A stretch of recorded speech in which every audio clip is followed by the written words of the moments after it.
দেখুন, আমাদের হিন্দু সনাতন ধর্মের অন্যতম প্রাণ কেন্দ্র হচ্ছে পুরীর জগন্নাথ মন্দির। এবং ভারতবর্ষে যে কটি হিন্দু ধর্মের মন্দির আছে তার মধ্যে অন্যতম শ্রেষ্ঠ মন্দির হচ্ছে জগন্নাথ মন্দির। তো প্রতিদিন লাখো লাখো ভক্তের সমাগম হয় এই মন্দিরে। ভক্তরা প্রভু জগন্নাথকে নিজের মনস্কামনা জানার জন্য এবং মনস্কামনা পূরণের আশায় কিন্তু এই মন্দিরে কিন্তু উপস্থিত হয় এবং প্রভু জগন্নাথ দেব, বলরাম দেব এবং সুভদ্রা দেবীর আশীর্বাদ নিয়ে তবেই কিন্তু ফেরে। মূল উদ্দেশ্য সেটাই। তা কিছুদিন আগে একটা অলৌকিক ঘটনা ঘটে গেছে।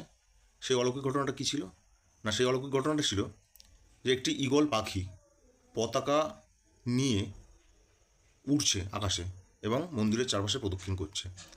এটা কিন্তু ব্যাখ্যা অনেকভাবে দিয়েছে, কিন্তু প্রত্যেকেই প্রত্যেকটা ধর্মগ্রন্থে কিন্তু ব্যাখ্যা আছে আলাদা আলাদা। এবং প্রত্যেকটা ধর্মগ্রন্থে যে ব্যাখ্যা আছে তার মূল কথা হচ্ছে এই কলিযুগে কিন্তু বিনাশ হতে চলেছে। এই কলিযুগ কিন্তু ধ্বংসের পথে এবং ভগবান শ্রী প্রভু জগন্নাথ দেব, যার হৃদয়ে কিন্তু শ্রীকৃষ্ণ স্বয়ং বিরাজমান, তো সেই জগন্নাথ দেব ওখানে ওই মন্দিরে কিন্তু সর্বত্র চোখ খুলে রেখেছেন, আমাদের পাহারা দিচ্ছেন এবং দেখছেন যে মানব জাতি কী করছে কী করছে না।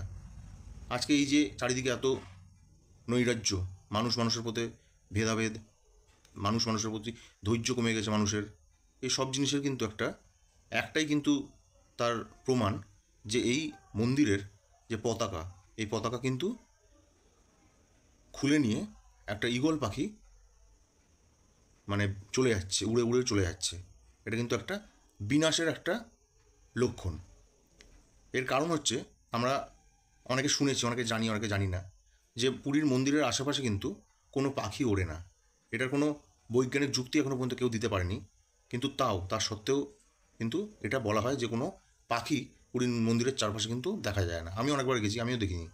কিন্তু এই ঈগল পাখিটা কেন এই পতাকাটা নিয়ে উড়ে বেরিয়ে যাচ্ছে, এটারও কিন্তু একটা যুক্তি অনেক ধর্মগ্রন্থ থেকে পাওয়া যায়, হিন্দু ধর্মগ্রন্থ থেকে পাওয়া যায়, এবং কিছু কিছু উড়িয়া ধর্মগ্রন্থ আছে, সেখানেও তারা কিন্তু বিশ্লেষণ বিস্তারিতভাবে সেখানে বলা হয়েছে। সেখানে বলা হয়েছে যে যেদিনকে এই ধ্বজাটা, যে পতাকাটা, এটা প্রত্যেক দিন পাল্টানো হয়। এই পতাকাটা প্রত্যেক দিন পাল্টানো হয় এবং এর জন্য কিন্তু কোনো রকম সেফটির ব্যাপার নেই, তাতেও কিন্তু কোনো অঘটন ঘটে না কোনো দিনও। কেউ পড়ে গেছে কী হয়েছে এরকম কিছু ব্যাপার না। প্রত্যেক দিন এই পতাকাটা পাল্টানো হয় এবং মন্দিরের চূড়ায় উঠে মানুষই পাল্টায়, ঠিক আছে? তো তাতে কিন্তু কোনোদিনও ক্ষয়ক্ষতির কথা শোনা যায়নি। প্রত্যেক দিন এটা হয়, এবং একদিন যদি বন্ধ হয় তাহলে কিন্তু পুরীর মন্দিরের দরজা 58 বছরের জন্য বন্ধ হয়ে যাবে, এরকমও কথিত আছে। তো এই যে ধ্বজাটা যে খুলে নিয়ে গেল, এটা কিন্তু একটা অশনি সংকেত।